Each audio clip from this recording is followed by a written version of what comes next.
आज मन बहुत दुखी है दोस्तों। मन भी दुखी है और दिमाग से भी दुखी हूँ। बहुत परेशान हूँ मैं।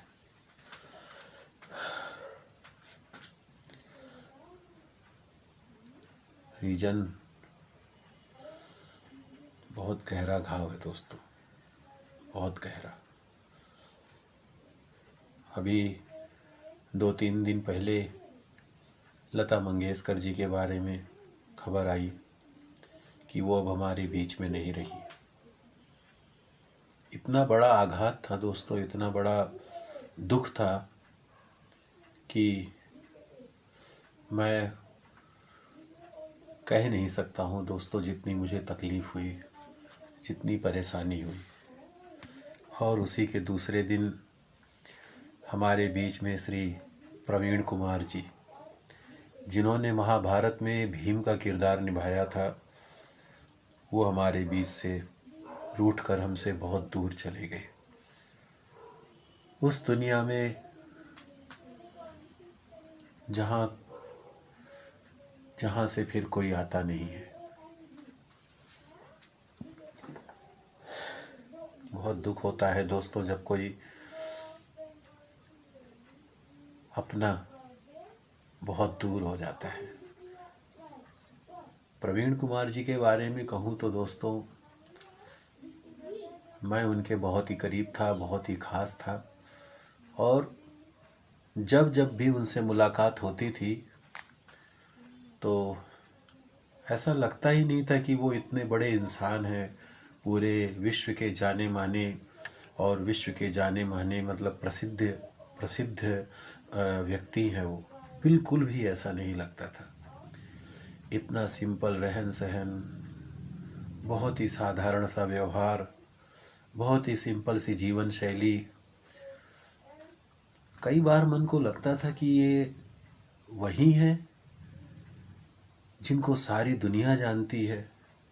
सारी दुनिया यानी कि हमारे भारतवर्ष के अलावा पूरे दुनिया में नाम था उनका, शोहरत थी उनकी, प्रसिद्धि थी उनकी। बहुत गहरा दुख हुआ दोस्तों, बहुत ज़्यादा, जब अचानक ये खबर पता चली। तो एक उनसे संबंधित एक आपको मैं किस्सा सुनाना चाहता हूँ। मैं, जैसे कि मैंने आपको बताया, मुझे सबसे ज़्यादा रामायण और महाभारत से बहुत ही चाव रहा है।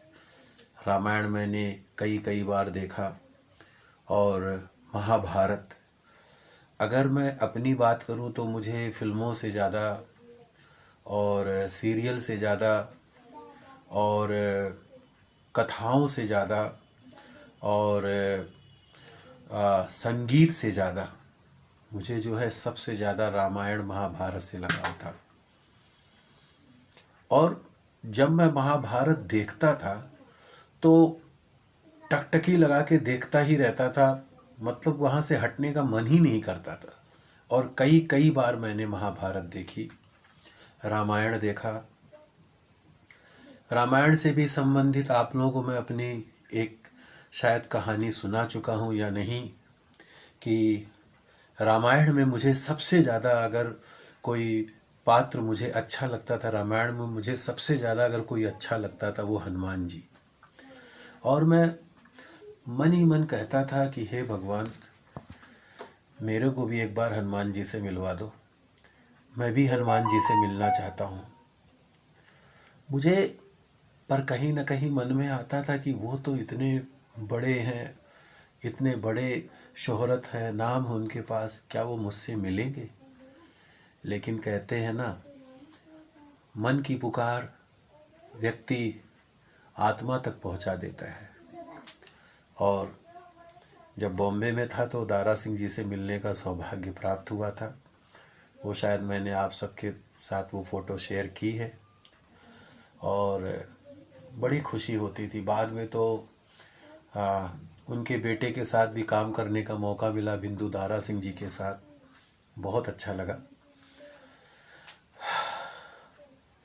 लेकिन जब मेरे ख्याल शायद 2012 में उनकी मृत्यु हो गई थी, मेरे ख्याल शायद 75 साल के थे वो।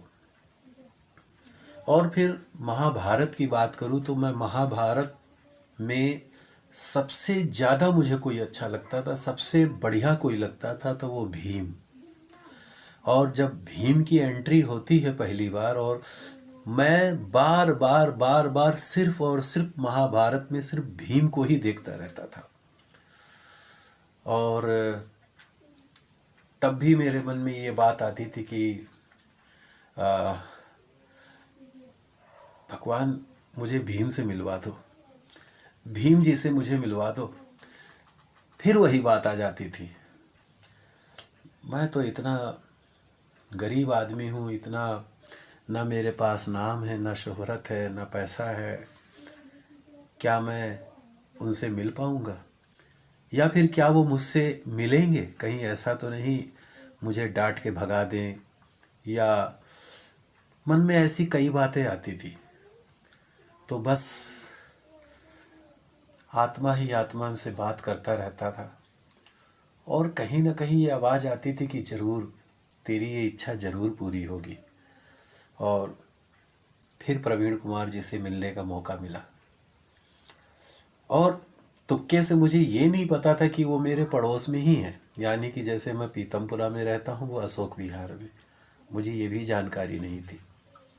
तो उससे तो सोने पे सुहागा हो गया कि पड़ोस होने के नाते, मेरे पड़ोसी होने के नाते उनसे बार बार मिलने का मौका मिलता था। कई लोगों को मैंने उनसे मिलवाया भी, अपने कई ब्राह्मण मित्रों को, अपने पारिवारिक जन को, अपने बच्चों को, सबको मिलवाया। और जब जब भी जाता था मैं सिर्फ उनको निहारता रहता था, जाके उनका पैर छू लेता था। तो वो कहते थे आप ब्राह्मण हैं, आपसे हम पैर नहीं छुआएंगे। तो मैं कहता था सर, मुझे आपके पैर छूने का अगर सौभाग्य प्राप्त हो जाएगा तो मैं अपना जीवन धन्य समझूंगा। जब मैं उनसे आग्रह करता था तब वो शायद मेरी विनय को स्वीकार कर लिया करते थे। और मैं उनसे बार बार कहता था, मैं कहता था सर आपका मुझे वो वाला सीन मुझे बहुत अच्छा लगा जब आपने दुशासन की छाती का लहू पिया था, या एक बार आपने जब प्रतिज्ञा की थी कि, और उसके अलावा जो है क्या कहते हैं कि जब आपकी एंट्री होती है, फर्स्ट एंट्री होती है, तब ऐसी जो है अनगिनत किस्से हैं दोस्तों उनके साथ के।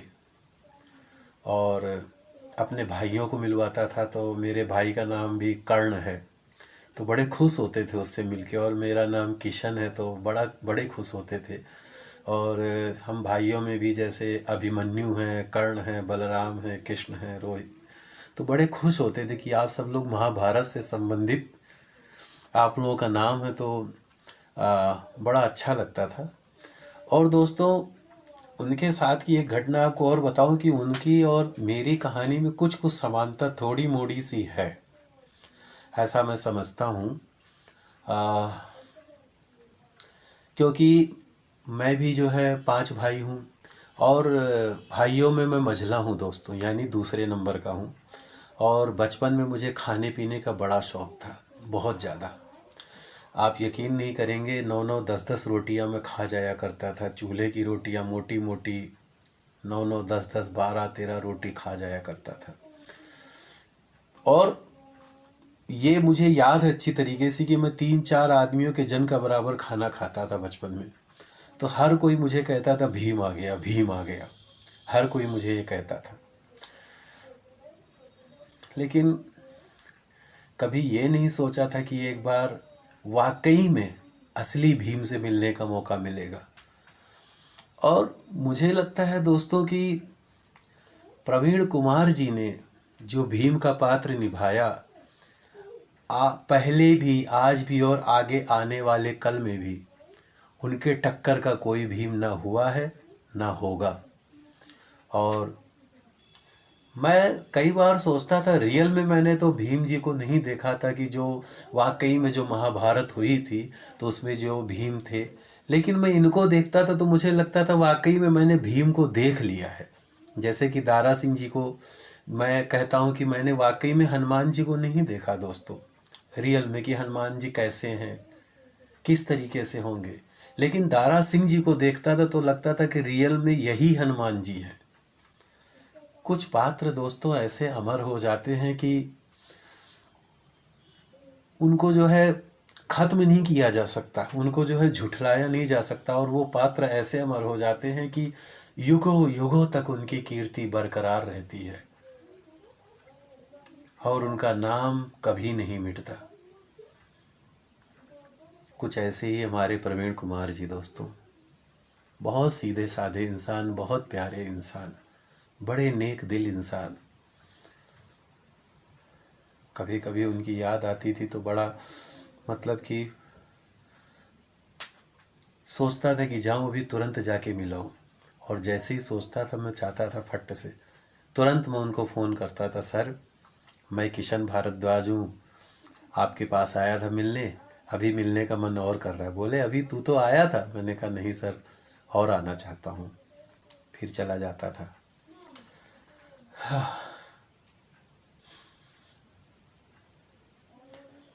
ये मृत्यु का दौर है दोस्तों, कब थमेगा? कितने लोगों को काल अपना ग्रास बनाएगा? मैं तो कहता हूँ मृत्यु के देवता से कि हे काल देवता, रहम करो ज़रा, हमारे धरती वासियों पर रहम करो।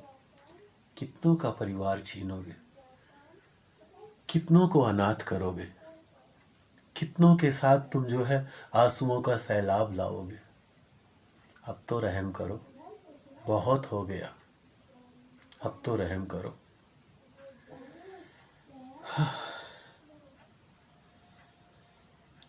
आज मुझे उनके क्रिया में जाने का अवसर मिला, वो सब बातें याद आ गई, वो सब कहानियाँ याद आ गई, वो सब बातें एक चलचित्र की भांति मेरे दिमाग में घूम रही थी बार बार, और मुझे लग रहा था कि वो इस दुनिया से नहीं गए हैं दोस्तों, ना ही वो हमारे बीच से गए हैं। वो हैं और रहेंगे हमारे दिलों में, हमारी आत्माओं में, हमारे प्यार में, हमारी सांसों में, हमारी धड़कनों में, हमारी ज़िंदगी में उनका वजूद रहेगा, उनकी शोहरत रहेगी, उनका नाम रहेगा। और ऐसे लोगों को प्रभु बुला तो लेता है अपने पास, लेकिन ऐसे लोगों का साथ कभी नहीं छूटता है।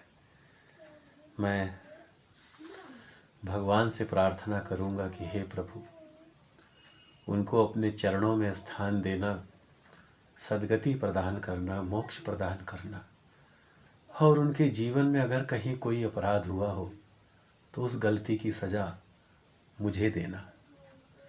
उस गलती को मैं स्वीकार करता हूँ, पर उनको अपने चरणों में स्थान देना प्रभु।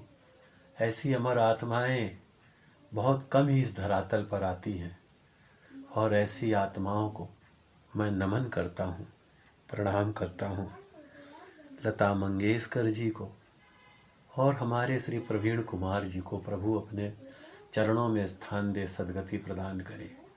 ओम नमः शिवाय। हर हर महादेव। ओम शांति, ओम शांति, ओम शांति।